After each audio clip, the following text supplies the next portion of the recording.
As your business starts to grow, you may want to diversify some of the suppliers you're looking at. In this video, I will share with you some of the considerations I'm making when trying to source a supplier internationally. Subscribe and hit the bell if you're a budding candle maker looking to start and grow your own business. You can also follow me on Instagram at Luna London Candles. Hey everyone, welcome back. My name is Ashani and I'm the creator of Luna London, a home fragrance company. If you'd like to check out my store, you can go ahead and click on the link in the description box below. So as I said in the intro, I'm starting to look at international supplies for my candle making business. And to be honest, I didn't think I would start doing this as soon as I am now, but to be honest, with the state of the world as it is, it's making it really difficult for me to get my hands on supplies when I need them. It's kind of like the Hunger Games at the moment with local supplies. There's just so much competition to get your hands on. For me, it's been lids. I've been finding it really difficult to get my hands on lids. And literally I had to shut down my business for a month in January because there were just no lids. And of course it's no one's fault, it's just the state of the world we are in at the moment. Local supplies are doing their best, so I really sympathise with them, but at the same time I also need to have a look at backup plans for my business. This led me to start thinking about my supply chain and how I could diversify it, so I'm not just relying on one source for my supplies. Not only do I want to make sure that I have constant access to supplies, I also, as a bonus, would like to have something at a lower cost. So that's kind of the two things I've been looking at when I've started this whole new supply journey. So I'm sure like most people who have started looking at new suppliers, you've probably come across Alibaba.com. If you've never heard of Alibaba.com, it's basically like a world-leading global business-to-business trading e-commerce marketplace. And essentially what that means is it's a marketplace where lots of different sellers can list products for people like me or you that can go ahead and look for and shop from. So it's just so exciting because there's so many products and potential that you can basically customize different products and then add it to your store. So the tips I'm going to be giving you in this video is what I've done so far with my journey with finding a supplier on Alibaba.com. So as I mentioned earlier, I went in with the intention of looking for lids, but then actually I started to become more open to the idea of also getting my jars from there and to see if there was opportunity to customize my jars. So this meant the specification that I was looking for was being basically upgraded a little bit than just getting bog standard jars and lids off the shelf, let's say. As you would with any supplier, it was very important to me that I was able to communicate with them. So on the website they do have a chat feature, and I actually use the app. I find it quite good to scroll while I'm relaxing. They have a chat feature, which means you can speak directly to the suppliers. There is a bit of a time difference, but I mean it's kind of expected because people are placed in different parts of the world. But this chat feature I was very appreciative of because it meant that I could ask very specific questions and really be able to gauge whether the supplier understood what I was looking for, and it really gave me a reassurance that that they could deliver what I wanted. And it also meant that I could build a relationship with them because of course that's really important too, having someone on board that's going to be doing something so fundamental in your company. It was really important to me that I could be able to speak to them and have a strong foundation for this business transaction to go through. So at the beginning I contacted loads of different suppliers, and only once I started doing that did I realize that there's actually an option to be able to you can request for a quotation. The way the RFQ works is basically it's a form that you fill out with the specific requirements you're looking for. So if you are looking for additional customizations and with a specific technique of that customization, let's say, you can go ahead and specify all of that out. Then lots of different suppliers can contact you. So you're basically doing it the other way around. So you have people coming to you rather than you going to them.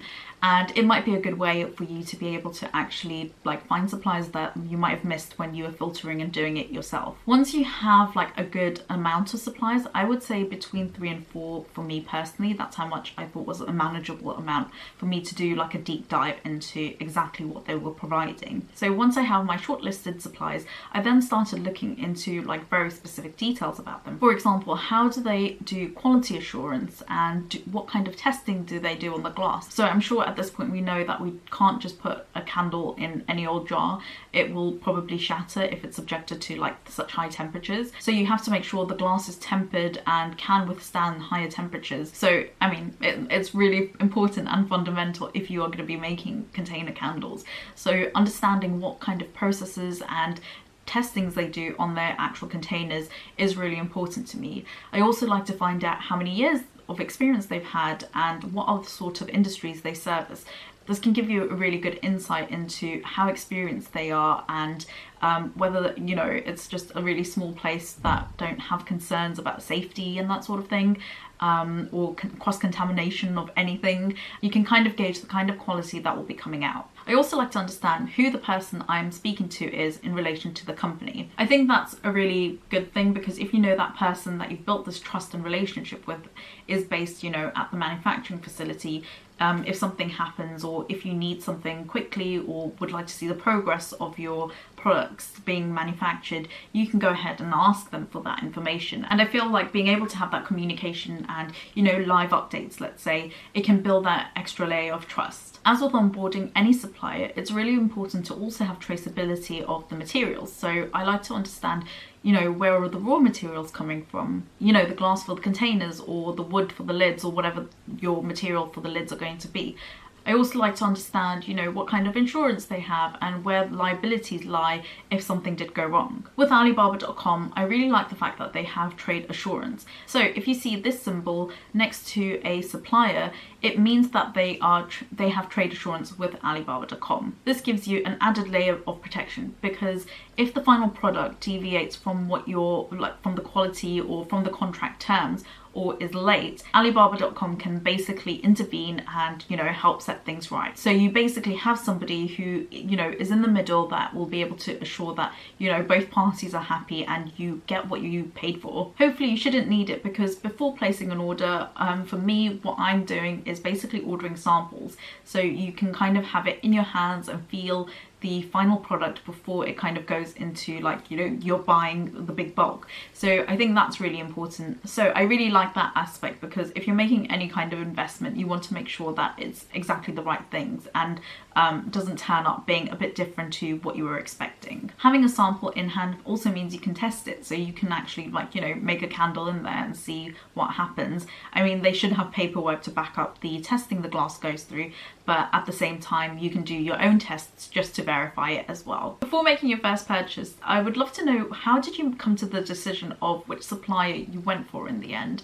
And if you ask them any questions, because it would be quite good to compare notes. So once I've asked very specific questions about, like, the technical specifications, I then like to ask questions about the business. So, like, how many people are working there, how many, like, jobs roughly they had going on at the moment, because that can affect your lead time, and also what their lead time is, because you want to know how long will it take for them to execute the job and for you to have your jars in hand, or your whatever your supplies are in hand. I also mentioned this a bit earlier, but I like to also know, you know, how long has the company been operating for, because this will give me an idea of their level of experience. You can also ask for references of previous jobs. Maybe they've done something similar in the past, they can kind of show you a photo of. This will also be able to give you a good idea of, you know, the kind of clients they normally get, and, you know, you can go ahead and stalk their websites just to make sure that, you know, things look good. So all of this helps you, like, kind of keep building on to make sure that you've got a solid supplier that you're comfortable with. One other thing I like to look out for is if a company is ISO certified.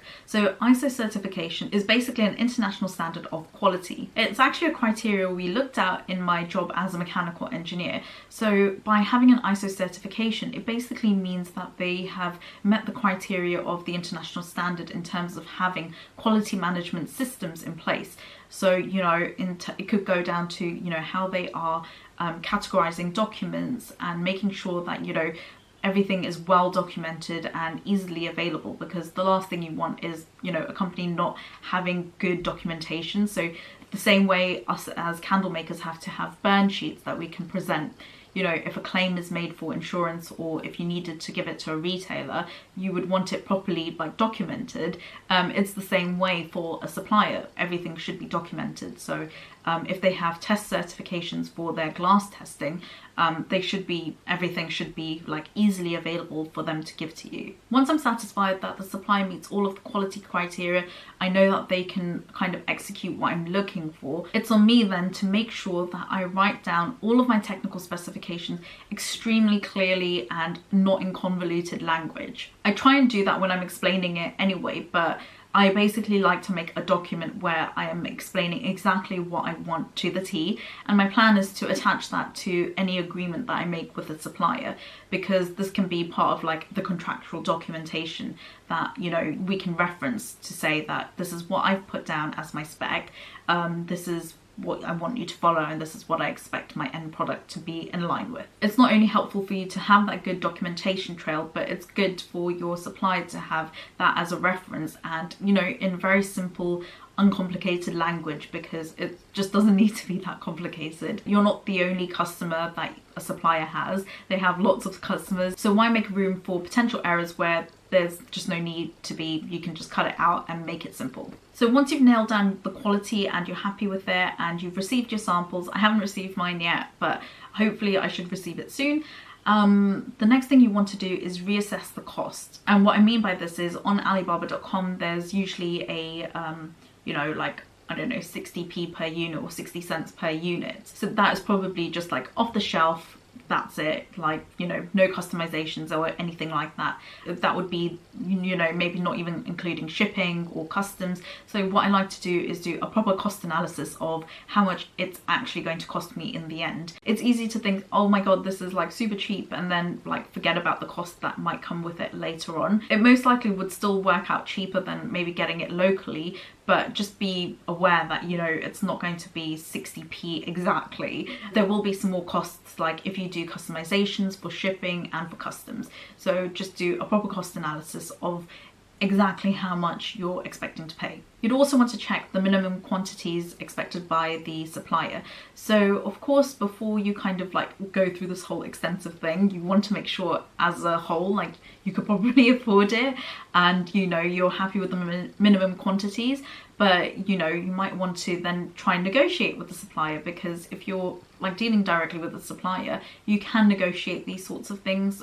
Maybe you want to reduce your minimum quantity at first, and pay a bit of a higher price at the beginning just because you're testing. It might work out better for your company. So I would say don't be scared to have that dialogue with your supplier. I mean, the worst case scenario, it's a no, but at least you kind of tried. So once you have your minimum quantity and all of your technical specs, that's when you kind of have your updated quotation. And look at your quotation in detail, because that will give you an indication of whether all of your requirements have actually been fed in to the final quotation. So what I mean by this is, just say you've done something like super custom and it's still really cheap. It might be an indication that they've not understood your requirements. So the price, although it might be like exciting that it's like super cheap, just make sure that, you know, everything is covered. So something I do when assessing supplies is a bid evaluation. Now, this is something I did in my mechanical engineering job, but it's definitely a good technique if you are looking at multiple suppliers. So I would list out criteria like the minimum quantities, the certifications they have, the price, of course, what level of like customization that they're doing. It technically should all be the same, so you're kind of comparing like for like, but just in case there is any difference, maybe they are using a different technique of, like, you know, putting, if you're just say you're foiling on your candle jar, maybe they're using a different technique, so listing that down, what kind of technique they're using, if you have a preference between one or the other. So basically everything that's important to you should go down in one column, and then you can then put the suppliers at the top and basically write down all of the information like specific to that specific supplier. So each supplier will have a different minimum quantity and a different lead time, so you basically have everything on one sheet that can give you a more informed decision without kind of trying to pick it out of everywhere. Hopefully that makes sense. I'll just pop up a template so you can see what I'm talking about. One other thing I will add is notes about the suppliers, so kind of the feel that I got from them. You know, were they responsive, were they helpful, were they willing to answer my questions, that kind of thing, because that will also help me sway my decision of, like, you know, maybe someone is a tiny bit more expensive but they were super responsive. I would more likely go towards them because I would just feel safer. So yeah, those were some of the considerations I make when looking for a supplier. I hope this was interesting for you, and hopefully you get there in your business soon, where you're looking for, you know, bigger, larger quantities that you need to buy for your customers. So I'm wishing that for you in the future. If you enjoyed this video and found it useful, please give it a big thumbs up. It really helps my channel. Until next time, bye.